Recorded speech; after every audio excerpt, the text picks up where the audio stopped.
You have a great assignment that you have called me to do, and I feel ill-prepared for it. Give therefore thy servant an understanding heart to judge thy people, that I may discern between what? Good and bad. For who is able to judge this so great a people? And the speech pleased the Lord that Solomon had asked this thing. And so God said unto him, because you have asked this thing, and have not asked for yourself a long life, and you haven't asked for riches for yourself, and you haven't asked for the life of your enemies, but have asked for yourself understanding to discern judgment. Behold, I have done according to your words, and lo, I have given you a wise and an understanding heart, so that there was none like thee before thee, neither after thee shall any arise like unto thee. Flip over one page to the right. 1 Kings chapter 4. Yes. With all of this understanding, then Solomon begins to write Proverbs. Everybody say Proverbs. Proverbs. Chapter 4 in verse number 32 says, and he, meaning Solomon, spoke how many Proverbs? 3,000. 3,000 Proverbs. And then on top of that, he writes some songs, and his songs were 1,005 songs. All right. And he spoke about trees.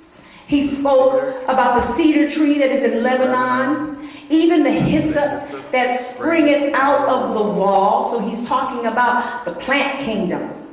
And he spoke also of beasts, of the fowl, or those that fly in the air, creeping things, and of fishes. He's talking about the entire animal kingdom. And there came of all people to hear the wisdom of Solomon from all kings of the earth, which had heard of his wisdom. And so God gave Solomon a little bit of wisdom about, or actually a lot of wisdom about a lot of things. Yes. And many people came from all over to hear him. And we begin this month, this first day of March, with Proverbs chapter 1. Everybody turn there. Amen. And so, as we're looking at the Proverbs, I think it's important to get an understanding about the writer,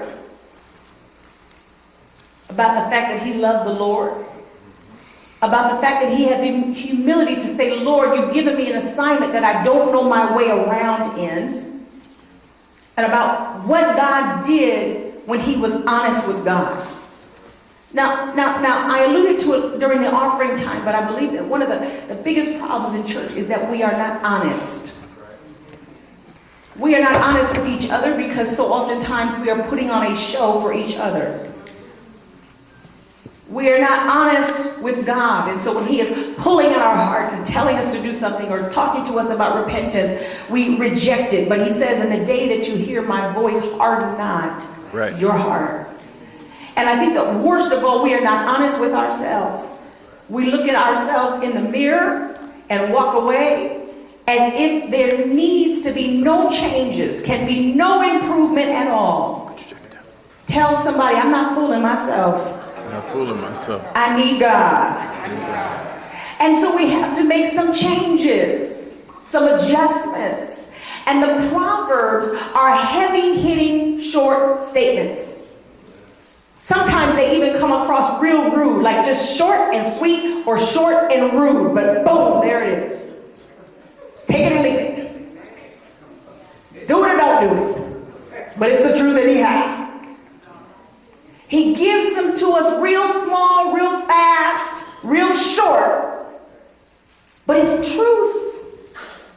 It's truth. Somebody say it's truth. It's truth. He's coming from the position of a man who has taken a real inventory of his life. He's coming from the position of a man who starts off thinking of himself as unworthy and as a child. But he's also coming from the position of a person who has the desire to leave childish things behind and to make the choices of a real grown-up. Yes. Let me talk to you about being a real grown-up. I remember the first time that I told my parents I was grown. Well, I remember because I got such a reaction. I was grown, but I was living in their house. I was eating their food. I wasn't paying not one bill. Not even for my own education. But I said, stop, I'm grown. And my mother said, you said, you're what? You what? And then I remember when my parents released me, when they released me into the world, to be the woman, the grown woman I said I was. Oh, Jesus. What did I say? And I also remember the day that I felt like I was a real grown-up. And I remember it, and I'll be honest with you, it was after I was married. It was after I was married. And it was when I had to make choices and decisions based on what God was speaking in my spirit, and not because I had asked 10 people for their opinion and chose the best answer out of all of them. And it was a hard decision that I had to make. I remember God woke me up with a dream and said, you have to move. And I said, what? You have to move. I mean, we were living in a comfortable house.